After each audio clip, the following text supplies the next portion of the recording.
Hello friends, Delhi eyes के मंच पर आपका स्वागत है। तो करंट अफेयर्स की सीरीज में आज हम छत्तीसगढ़ की करंट अफेयर्स डिस्कस करेंगे। हमारी ये सीरीज एक लंबे समय के बाद आ रही है। तो इस जो सीरीज है उसमें हम अक्टूबर जो फर्स्ट वीक है, सेकेंड वीक है, उसके कुछ करंट अफेयर्स डिस्कस करेंगे। तो हमारा जो फर्स्ट करंट अफेयर है वो है मुख्यमंत्री ग्रामीण बस योजना। तो हाल ही में आप सभी जानते हैं कि 4 अक्टूबर को जो केंद्रीय मंत्री हैं अमित शाह, इनका छत्तीसगढ़ दौरा रहा। तो अपने छत्तीसगढ़ दौरे में उन्होंने कुछ योजनाओं का शुभारंभ किया और छत्तीसगढ़ की कुछ नई नीतियों के बारे में बताया।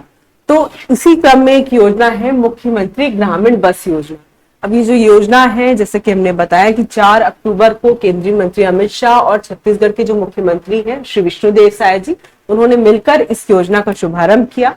अब अगर हम इसका उद्देश्य देखेंगे तो इसका उद्देश्य है कि ग्रामीण क्षेत्रों में जो बस है उसकी कनेक्टिविटी को बढ़ाना, ग्रामीण लोगों के जीवन में जो परिवहन की सुविधाएं हैं उनको बढ़ाना इस योजना का प्रमुख उद्देश्य है। तो ये जो योजना है ये जगदलपुर से प्रारंभ की गई और इसका जो उद्देश्य हमने जैसे बताया कि ग्राम पंचायत में कनेक्टिविटी को बढ़ाना। तो अगर इस योजना का और कोई फैक्ट देखेंगे तो आपके लिए ये इंपॉर्टेंट हो जाता है कि इस योजना में प्रथम चरण में कहाँ कहाँ जो बस सर्विसेज है वो स्टार्ट की गई।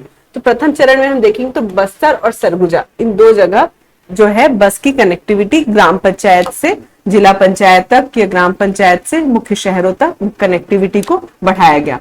तो अब ये जो योजना है इसके लागू होने से लाभ क्या होगा? इसके लागू होने से ये लाभ होगा, ग्रामीण क्षेत्र के जो लोग हैं उनको बस सुविधाओं का लाभ मिलेगा, उनका समय बचेगा, उनके ही क्षेत्र में कनेक्टिविटी बढ़ेगी, तो उनको पब्लिक ट्रांसपोर्ट को यूज करने का मौका मिलेगा। और दूसरी बात यह है कि छत्तीसगढ़ जो हमारा अंचल है, ये योजना बस्तर और सरगुजा में इसलिए प्रारंभ की गई क्योंकि मिडिल जो एरिया है हमारा महानदी का क्षेत्र, वहां पर तो कनेक्टिविटी है रेलवे एरिया की, लेकिन रेलवे की जो कनेक्टिविटी है सरगुजा और बस्तर अंचल में वो सीमित है। तो इसीलिए जो बस है इन क्षेत्रों में जो पब्लिक ट्रांसपोर्ट है उसका प्रमुख माध्यम बनती है, इसीलिए ये योजना प्रारंभ की गई है। तो इस योजना से ग्रामीण जो जीवन है वो बेहतर बनेगा। अगर हम इस योजना में और फैक्ट्स देखेंगे कि बस्तर और सरगुजा संभाग में कितने क्षेत्रों में कितनी बसों का संचालन किया गया है, तो बस्तर और सरगुजा संभाग है उसमें 34 मार्गों से लगभग 34 बसों का संचालन अभी प्रारंभिक चरण में किया गया है। और इस पहल से 11 जिलों के 250 नए गांव जो है वो बस सुविधाओं से जुड़ेंगे। तो आपके लिए ये इंपॉर्टेंट हो जाता है कि प्रथम चरण में कहा तो बस्तर और सरगुजा और 34 मार्गों से 34 बस, ये फैक्ट जो है वो आप कनेक्ट कर लेंगे। और इसका शुभारंभ किसने किया है? केंद्रीय मंत्री अमित शाह जी ने और हमारे मुख्यमंत्री जी ने। तो ये इस योजना के प्रमुख फैक्ट थे। योजना आपके प्री के लिए, मेंस के लिए, दोनों के लिए इंपॉर्टेंट हो जाती है क्योंकि केंद्रीय मंत्री ने खुद आके इस योजना का शुभारंभ किया है। तो प्रोबेबल है कि किसी न किसी एग्जाम में आपसे ये योजना पूछी जाएगी। नेक्स्ट अगर हम देखेंगे तो जैसा कि हमने बताया कि 4 अक्टूबर को श्री अमित शाह जी का छत्तीसगढ़ का दौरा रहा। इनका जो उद्देश्य था वो जगदलपुर क्षेत्र में या बस्तर क्षेत्र में जो नक्सलवाद है उसकी समाप्ति के लिए, शांति के लिए एक नया संदेश देना, और साथ ही वे बस्तर दशहरा में भी शामिल होने के लिए आए थे। तो बस्तर दशहरा जो है छत्तीसगढ़ की एक अद्भुत सांस्कृतिक पहचान है, इसमें अमित शाह जी शामिल हुए। तो इस जो दशहरा है उसमें उन्होंने एक संदेश दिया कि छत्तीसगढ़ जो है उसने सबसे अच्छी नक्सलवाद की सरेंडर नीति बनाई है जो पूरे देश के लिए आज एक मॉडल है। इस नीति के तहत पिछले 1 महीने में 500 से अधिक लोग सरेंडर कर चुके हैं और जो लक्ष्य है हमारा कि हम 31 मार्च 2026 तक नक्सलवाद को समाप्त करने वाले हैं, वो लक्ष्य जरूर पूरा होगा और उसकी दिशा में बहुत अच्छे कार्य हो रहे हैं। तो बस्तर दशहरा में जब वे शामिल हुए तो उन्होंने छत्तीसगढ़ में बस्तर के मुरिया दरबार, बस्तर दशहरा में एक प्रथा होती है मुरिया दरबार, जिसमें राजा और प्रजा आपस में बैठकर जो भी समस्याएं हैं उनको सुलझाते हैं, प्रजा डायरेक्ट राजा से जुड़ती है। तो इसी मुरिया दरबार जो 1874 से चल रहा है उसकी उन्होंने तारीफ की। उन्होंने कहा कि बस्तर जो एक आदिवासी क्षेत्र है, उन्होंने लोकतंत्र की बहुत बड़ी मिसाल दी है। उन्होंने कहा कि ये पूरे देश के लिए प्रेरणा और जानकारी का विषय है। तो ये तो था हमारे जो केंद्रीय गृह मंत्री हैं उनका छत्तीसगढ़ दौरा, नई योजना, मुरिया दरबार में शामिल होना। इसके बाद जो हम अपना नेक्स्ट करंट अफेयर देखेंगे वो है छत्तीसगढ़ का पहला राष्ट्रीय राजमार्ग टनल। तो लगभग 12 महीने पहले ये जो टनल है ये अप्रूवल मिला था, उसका काम चालू हुआ था। बहुत जल्दी 1 साल के अंदर ये टनल बनकर तैयार हो गया है। तो इस टनल के बारे में हम जानकारी देखेंगे कि इसकी कुल लंबाई अगर हम देखेंगे तो 2.79 किलोमीटर का ये टनल है रायपुर से विशाखापट्टनम के बीच। अब ये जो टनल है वो रायपुर विशाखापट्टनम आर्थिक गलियारे नेशनल हाईवे 130 CD का हिस्सा है। अब ये जो टनल बना है रायपुर से विशाखापट्टनम के बीच, इससे लाभ क्या होगा? तो छत्तीसगढ़ और विशाखापट्टनम दोनों के बीच जो है कनेक्टिविटी बढ़ेगी और जो भी आर्थिक सुविधाएं हैं उनमें भी लाभ होगा। तो छत्तीसगढ़ में जो ये बुनियादी ढांचा बना है, इतने कम समय में ये बहुत बड़ी उपलब्धि है जो पूरे देश के लिए जो है मॉडल बना है। और NHAI, अब ये याद रखेंगे, national highway authority of India ने इसे बनाया है 12 महीनों में, जैसे हमने बताया। और ये जो है, जो रायपुर और विशाखापट्टनम गलियारा है, वो भारतमाला परियोजना का एक हिस्सा है जो कि छत्तीसगढ़ में कार्य कर रहा है। तो रायपुर विशाखापट्टनम कॉरिडोर आप याद रखेंगे। अब ये जो कॉरिडोर है, इसके बनने से दूरी कितनी कम हुई और कहां से कहां तक बनेगा, कभी आपसे ये भी पूछा जा सकता है। तो ये रायपुर के अभनपुर से शुरू होकर विशाखापट्टनम के पास एक स्थान है सब्बावरम। तो अगर डिटेल में पूछना चाहे तो वो अभनपुर और सब्बावरम भी पूछ सकता है, नहीं तो रायपुर और विशाखापट्टनम, यहां से यहां तक इसकी कनेक्टिविटी होगी। अब जो रायपुर और विशाखापट्टनम की डिस्टेंस थी वो थी 594 किलोमीटर और इस कॉरिडोर और टनल के बनने के बाद जो दूरी होगी वो 464 किलोमीटर होगी। तो इससे जो है समय भी बचेगा। अब ये जो टनल है, इसके बाद अगर हम देखेंगे इसकी हिस्ट्री पे, तो छत्तीसगढ़ में पहली टनल कहाँ बनी थी? तो पहली टनल आप देखेंगे राष्ट्रीय राजमार्ग टनल मांझिलगढ़ की पहाड़ी, कांकेर और कोंडागांव के सीमा पर बनी थी। तो ये आप याद करेंगे कि पहली टनल कहाँ बनी थी और अभी वर्तमान कहाँ बनी है और इसके बनने से क्या लाभ होगा। तो ये छत्तीसगढ़ में एक और इंफ्रास्ट्रक्चर डेवलपमेंट की बात हुई।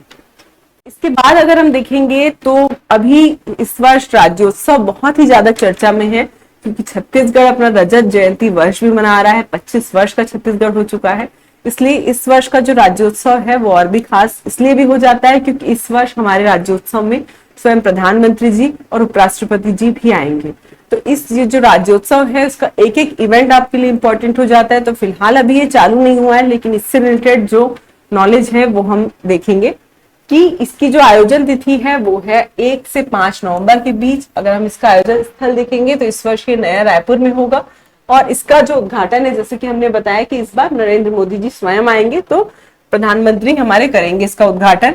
अब ये जो राज्योत्सव है वो 1 नवंबर से 5 नवंबर तक होगा और इस बार जो है उद्घाटन समारोह में जैसे हमने देखा कि प्रधानमंत्री जी आएंगे और समापन समारोह में आएंगे उपराष्ट्रपति स्वयं मौजूद रहेंगे। और जब प्रधानमंत्री जी आएंगे तो छत्तीसगढ़ का जो नया विधानसभा भवन हो रहा है उसका इनॉग्रेशन करेंगे। छत्तीसगढ़ की ये जो राज्योत्सव है उसका समापन समारोह होगा तो 5 नवंबर को। तो 5 नवंबर को क्या खास होगा? जब उपराष्ट्रपति आएंगे तो 5 नवंबर को जो भारतीय वायुसेना की एक Surya Kiran aerobatic display team है वो रायपुर की सेन लेक में एक भव्य एयर शो करेगी।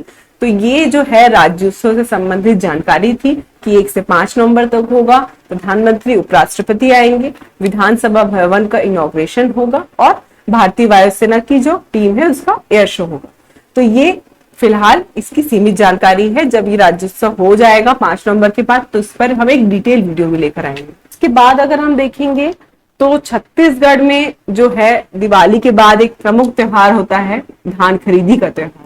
तो हर वर्ष की तरह इस वर्ष भी छत्तीसगढ़ में धान खरीदी होगी खरीफ विपणन वर्ष 2025-26 के लिए। ये जो धान खरीदी होगी इस वर्ष 15 नवंबर से 31 जनवरी 2026 तक होगी।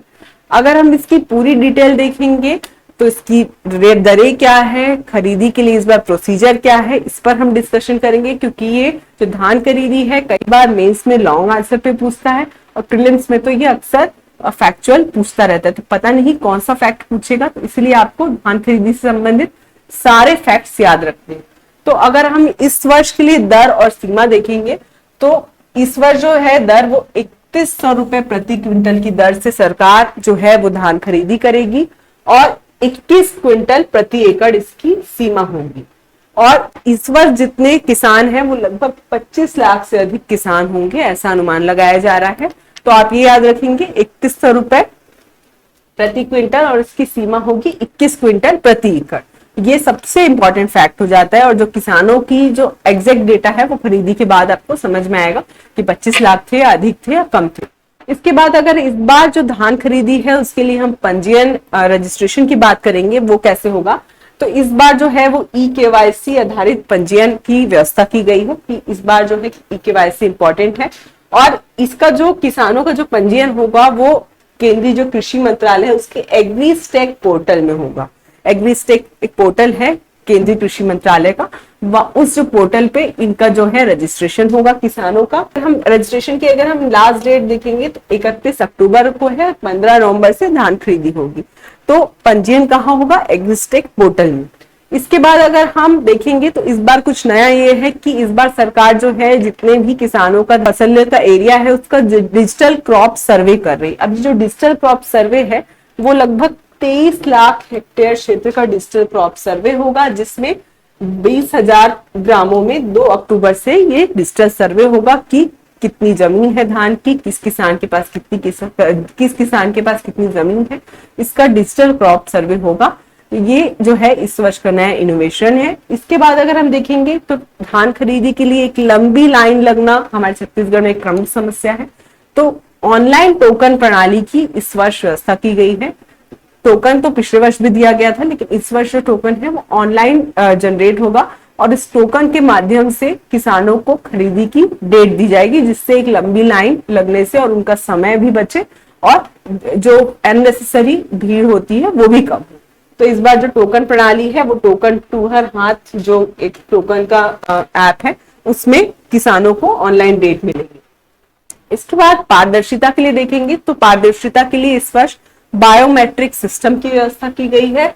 बायोमेट्रिक सिस्टम से धान खरीदी की जाएगी, जिससे जो किसान है, वास्तविक किसान है, वो ही इसका लाभ ले सके, कोई फर्जी खरीदी ना हो। अब अगर किसानों से जब खरीदी कर ली जाएगी तो 6 से 7 दिन के भीतर उसका भुगतान किया जाएगा। केंद्र भी कई बार पूछा जाता है, तो इस वर्ष जो धान खरीदी केंद्र अनुमानित है वो लगभग 2739 टोटल धान खरीदी केंद्र है, इनके माध्यम से खरीदी की जाएगी। अगर हम इनका एडमिनिस्ट्रेशन देखेंगे, धान खरीदी केंद्र के प्रमुख जो है जिला के कलेक्टर होंगे, वो ही इन केंद्रों के लिए अलग अलग अधिकारियों की नियुक्ति करेंगे, जिससे धान खरीदी की समुचित व्यवस्था बनी रहे। अब अगर हम इस वर्ष के लिए लक्ष्य देखेंगे कि सेंट्रल पूल में कितना छत्तीसगढ़ से धान जाना है, तो इस वर्ष जो लक्ष्य है वो केंद्र सरकार ने 73 लाख मीट्रिक टन जो चावल है उसका लक्ष्य रखा है कि इतना जो है वो केंद्रीय पूल में चावल जाएगा छत्तीसगढ़ से।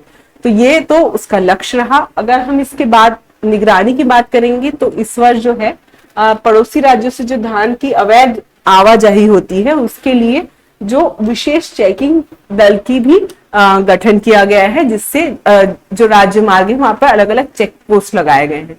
तो ये धान खरीदी से संबंधित प्रमुख डेटा थे कि कितने केंद्र है, कब से धान खरीदी होगी, टोकन की क्या व्यवस्था है, बायोमेट्रिक सिस्टम है, और धान खरीदी की जो पेमेंट है वो कितने दिनों बाद होगी। तो इसके जो सारे ही डेटा हैं आपके लिए इंपॉर्टेंट हो जाते हैं। वो कई बार रेट पूछ चुका है, धान खरीदी केंद्र पूछे जा चुके हैं अभी तक, तो इस बार हो सकता है वो कोई नया डेटा पूछ लिए। तो ये जो डेट्स और डेटा है वो आपके लिए इंपॉर्टेंट हो जाती है। इसके बाद एक योजना है प्रधानमंत्री धन धान्य कृषि योजना, ये हम डिस्कस कर चुके हैं अपने अगस्त सितंबर के करंट अफेयर में। तो ये जो योजना है वो केंद्र की योजना है, जिसका उद्देश्य जो है छत्तीसगढ़ और अन्य राज्य जहां पे जो कृषि क्षेत्र है वो पिछड़ा हुआ है, देश के 100 आकांक्षी कृषि जिलों को लेकर वहां पर कृषि उत्पादकता को बढ़ाना, कृषि विविधीकरण, क्रॉप डाइवर्सिफिकेशन को बढ़ाना, इसलिए ये जो योजना प्रारंभ की गई थी। तो इस योजना में छत्तीसगढ़ के 3 जिलों का चयन किया गया है, जो है दंतेवाड़ा, जशपुर और कोरबा। तो आप ऐसे एक साउथ से है, एक नॉर्थ से है और एक बीच में कोरबा है। 3 जिलों का चयन किया गया है देश के 100 आकांक्षी कृषि जिलों में से। अब ये जो जिले हैं ये शामिल होने से छत्तीसगढ़ के इन जिलों को क्या लाभ होगा, तो यहाँ पर सिंचाई की बेहतर सुविधा होगी, यहाँ के किसानों को आसानी से ऋण मिलेगा, निवेश की सुविधा होगी कृषि में, और यहाँ पर नवीन कृषि तकनीक और उपकरणों का प्रयोग शुरू होगा और भंडारण और सीधे निर्यात की सुविधा बढ़ेगी। तो ऐसे में राज्य सरकार तो कृषि को बढ़ावा दे ही रही है, जब राज्य के साथ केंद्र सरकार भी इन जिलों पर फोकस करेगी तो ये जिले जो कृषि में पिछड़े थे या फिर बहुत ज्यादा आगे नहीं हो पाए थे वो अब बहुत मॉडर्न और अच्छी टेक्निक से एग्रीकल्चर करेंगे। तो ये तो थी छत्तीसगढ़ में एग्रीस्टेक परियोजना में शामिल जिले। इसके बाद अगर हम अपना नेक्स्ट करंट अफेयर देखेंगे तो वो है छत्तीसगढ़ का नवीन विश्वविद्यालय। अब ये जो नवीन विश्वविद्यालय है इसका नाम है जगरानी देवी विश्वविद्यालय। ये जो है सक्ती जिले में खोला जाएगा और ये जो है विश्वविद्यालय छत्तीसगढ़ का 19वां विश्वविद्यालय होगा। छत्तीसगढ़ में इस विश्वविद्यालय के खुलने संबंधी जो विधेयक है वो कौन सा है हम देखेंगे तो ये है छत्तीसगढ़ निजी विश्वविद्यालय स्थापना एवं संचालन संशोधन अधिनियम 2025। इसे विधानसभा में सर्वसम्मति से पारित किया गया और उसके तहत छत्तीसगढ़ में ये विश्वविद्यालय सक्ती जिले में खोला जाएगा। तो ये जो है एक पूरी तरह से फैक्चुअल करंट अफेयर है जो आपके मंडे एग्जाम में कभी भी पूछा जा सकता है।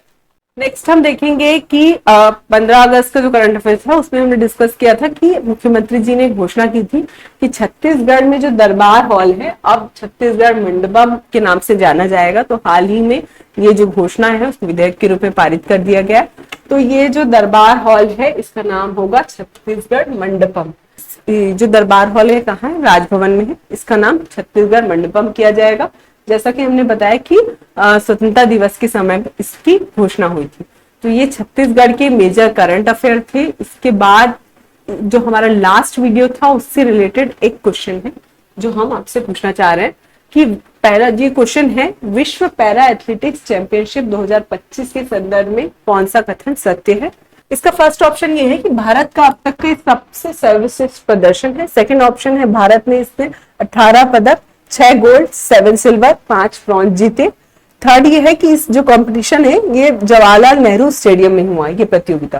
फोर्थ है इस प्रतियोगिता में प्रथम स्थान ब्राजील, चीन और ईरान ने जीता। फर्स्ट जो 3 थे, टॉप 3 उपरोक्त सभी। तो अगर आपने लास्ट वीडियो देखा है तो इस जो क्वेश्चन है इसको आराम से आप क्रैक कर पा रहे होंगे। अगर नहीं देखा है तो आप लास्ट वीडियो देखेंगे तो इस क्वेश्चन को आप इजीली बना पाएंगे।